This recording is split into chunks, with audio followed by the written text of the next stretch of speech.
I see it weekly, lads. Some cowboy rocks up to a beautiful modern property with a massive petrol-powered pressure washer, drags the high-pressure hose out and just starts blasting away at a delicate coloured render wall like it's a bloody concrete driveway.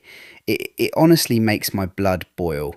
They think because they've got 3,000 psi behind a turbo nozzle, they're doing a proper job. But what they're actually doing, well, they're essentially destroying the client's home, and they don't even have a clue they're doing it. See, treating coloured render, whether it's monocouche, K-rend, whatever, like it's a hard-wearing slab of concrete is the single quickest way to land yourself a massive insurance claim and a ruined reputation. The sheer force of that high-pressure water, it's not just cleaning, it's etching. It permanently scores the face of the render, leaving ugly permanent wand marks and stripes that you cannot fix. And it gets worse. High pressure forces water deep behind the substrate, creating water intrusion issues, damp, and eventually, boom, the render blows right off the blockwork. You're looking at thousands of pounds to patch and repair a patchy, ruined finish. Render is a finished, decorative architectural surface, not a motorway bridge. You cannot just blast and dash and hope for the best. But let's look at this from a biological angle, because this is where the real science comes in.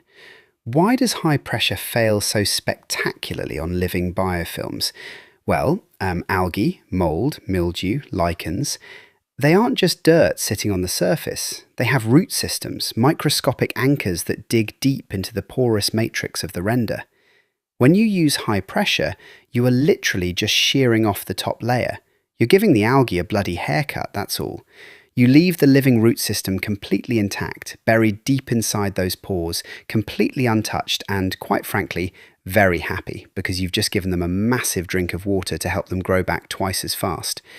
Within a few months, that wall is green and red again, and the customer is on the phone asking for their money back. So how do we actually do this the right way, the professional way? It all starts with identification. Before you even think about mixing a drop of chemical, you need to identify the specific material you're dealing with and this is crucial, you perform a hidden test patch first. Do it somewhere out of sight, down near the damp-proof course or behind a bin store.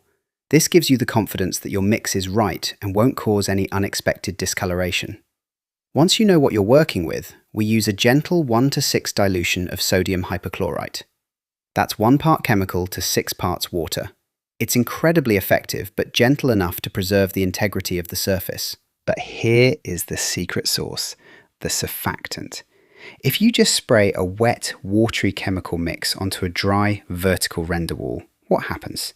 It runs straight down into the flower beds, wastes your money, and doesn't do a bit of good on the wall. That's why we blend in a dedicated surfactant, like our Clever Wash. What this does, scientifically, is it breaks the surface tension of the water. It allows the SoftWash solution to wet, spread, and actually cling to that vertical wall. It increases the dwell time dramatically, keeping the active sodium hypochlorite in direct contact with the biofilm.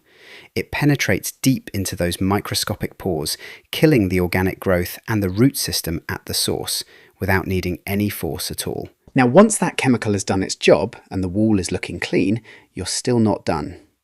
Rinsing is the stage where so many guys cut corners, and it really hurts their results. You must rinse thoroughly, but with extremely low pressure. We're talking garden hose pressure or a gentle rinse system.